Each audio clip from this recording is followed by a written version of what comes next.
HFFL Primetime is presented by Miller Lite and approved by the men of the Square Table. Good call. And now, here's your host, Dre, aka Beats by Dre, aka your HFFL commish. I'd like to welcome everybody to the Week 5 episode of the League Notes. This week we didn't have any major injuries, thank God, and we did have another trade. And there's only one way that we can talk about all that transpired this week, and that's by kicking it off too. Welcome everybody to this weekend's episode of The Blitz. We're going to go ahead and kick it off with our first matchup of the week. Get Gronked Up versus Christian McCurdy. Now this was a matchup that I anticipated being a high-scoring affair, but it was just a one lopsided performance by Get Gronked Up. This team absolutely went off, posting the week's high score of 166.55. It looks like everybody on this team pretty much did his thing, led in large part by Adam Thielen and Travis Kelce. Now, as far as Christian McCurdy, he did make a nice pickup with Teddy Bridgewater, who did solid in their matchup. But as far as everybody else on the team, they significantly underwhelmed, which leads this fantasy owner to now feel this way about his team. That was a hot mess inside a dumpster fire, inside a train wreck. In our next matchup, we have Kareem Pie versus Beats by Dre. This was a close affair that came down to the Sunday night, Monday night, and Tuesday night matchup. Jonnu Smith did all he could on Tuesday night, scoring 2 touchdowns, but there was too much damage done by Russell Wilson in the last minute of his game, along with Will Nuts, that allowed Kareem Pie to get the dub this week, scoring a respectable 142.25. This is 3 straight wins for Kareem Pie, along with 3 straight weeks of high-scoring performances. This team is at an all-time high.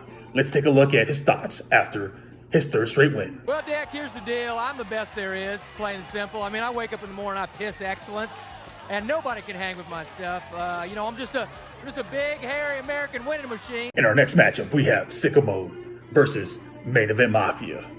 This was a close matchup, and even though Dak Prescott went down for Main Event Mafia relatively early in the second half, this team somehow came together and won it for Dak, scoring 133.5.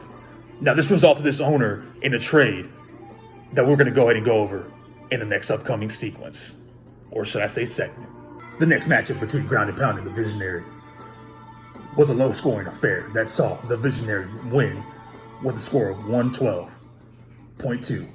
However, I do want to point out that the Visionary did send us live footage of his negotiations with his most recent trade with the Main Event Mafia. I gotta say I'm pretty impressed. What do you thinking? Kevin, you give me one shot here on a blue chip stock like Kodak. And believe me, Kevin, the only problem you're gonna have is that you didn't buy more. Sound fair enough? Shit, my wife might divorce me, but yeah, let's do it. Oh, yeah. Excellent choice, Kevin. How much you want to go for this time? Let's do $5,000. We try 8,000, Kevin. All right, let's do 10. 10. You want to do that? Excellent choice. Kevin, let me lock in that trade right now and get back to you in a few minutes with an exact confirmation, Kevin. Right. And welcome to Stratton Oakmont. Thanks, man. I'm going to have a beer. It's fun. Take it easy, Kev. Hey, thanks, Jordan. Thanks a lot. In the next matchup, we have Chubby Zeke Mo versus Armani Tots. Chubby Zeke Mo handily won this matchup, and thank goodness for Stephon Diggs coming up big Tuesday night to help him get double-digit points for scoring in the top 6. Now, as for Armani Tots, pobrecito, we thought that the previous week was going to be a changing of the guard for this team, but in fact, it was actually a fluke, as he only was able to pull up 93.3 points this week. The last matchup features Champagne Papi versus that little motherfucker with glasses. The little motherfucker with glasses did all he could this week, but it was Champagne Papi who prevailed in their matchup, scoring 123.45. That's 4 consecutive wins for Champagne Papi, who should be somewhere toward the top of the leaderboard. I didn't fully put together the leaderboard as the Tuesday night's games did not allow for ESPN to update the PF on time for me to actually complete the leaderboard rankings successfully. But I did want you to see the overall points leaders. We have Champion Bobby Main Event Mafia at 8 points. Kareem Pine Get Rocked Up at 6. We got the rest at 5, the rest at 4, and shockingly, Ground and Pound is at the bottom with 2 points. Good luck to everybody in week 6.